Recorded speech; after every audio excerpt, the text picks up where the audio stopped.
The House Oversight Committee just issued subpoenas to Bill and Hillary Clinton, as well as several other former government officials in relation to the Epstein probe. With this morning, Representative James Comer, who's the chairman of the committee, announcing that he is seeking depositions from several people between August and October, including both of the Clintons, former AGs Loretta Lynch, Eric Holder, Bill Barr, Merrick Garland, Jeff Sessions, and Alberto Gonzales, and then former FBI directors James Comey and Robert Mueller. Notably, you have Trump's name not on that list. But the subpoena does also direct the Department of Justice to release the full and complete Epstein files to the committee by August 19. We also had Comer publishing the letters issued to each person, and in the one to Bill Clinton, he wrote, "By your own admission, you flew on Jeffrey Epstein's private plane 4 separate times in 2002 and 2003. During one of those trips, you were even pictured receiving a massage from one of Mr. Epstein's victims. You were also allegedly close to Miss Ghislaine Maxwell, an Epstein co-conspirator, and attended an intimate dinner with her in 2014. 3 years after public reports about her involvement in Mr. Epstein's abuse of minors." With then the letter to Hillary also noting the apparent close relationship that the Clintons had with Epstein, and added, "Miss Maxwell's nephew worked for your 2008 presidential campaign and was hired by the State Department shortly after you became Secretary of State." You then had the letters addressed to the several attorneys general, mostly focusing on what role the DOJ played in the Epstein-related investigations at the time that they were the head of the department. And in the letter to Bill Barr, who was AG both under George H.W. Bush and during the latter half of Trump's first term, Comer said, "Your second tenure as U.S. Attorney General, beginning in early 2019, coincided with the federal sex trafficking investigation of Jeffrey Epstein, as well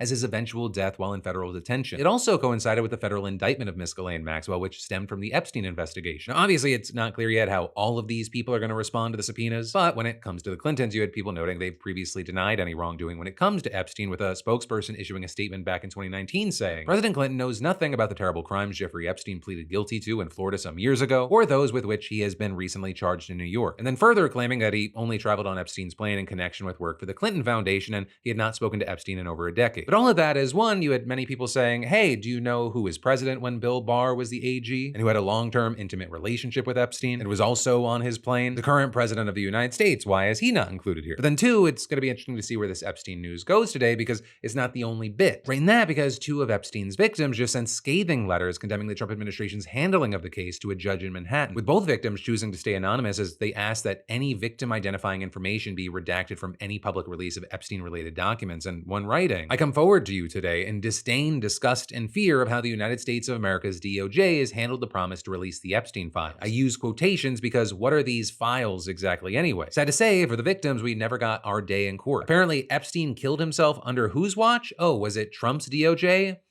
Interesting." And adding, "I am not some pawn in your political warfare. What you have done and continue to do is eating at me day after day as you help to perpetuate this story indefinitely. Why not be completely transparent? Show us all the files with only the necessary redaction. Be done with it and allow me/us to heal. You protect yourself and your powerful and wealthy friends, not enemies, over the victims. Why? The victims know the truth." But then the other letter echoing some of those concerns, questioning the circumstances of Epstein's death, and adding, "I am not sure the highest priority here is the victims, justice for the victims, or combating child exploitation." With that victim then also asking that a third party review the documents before a public release to ensure that no victims' names or likenesses are included, arguing that it is imperative with the scrutiny over this media frenzy that the victims are completely and entirely protected. As far as where Trump was at with this morning, he was on the roof. But hey, we'll continue to have eyes on this, and in the meantime, I'd really love to know your thoughts and reactions to what we're seeing here.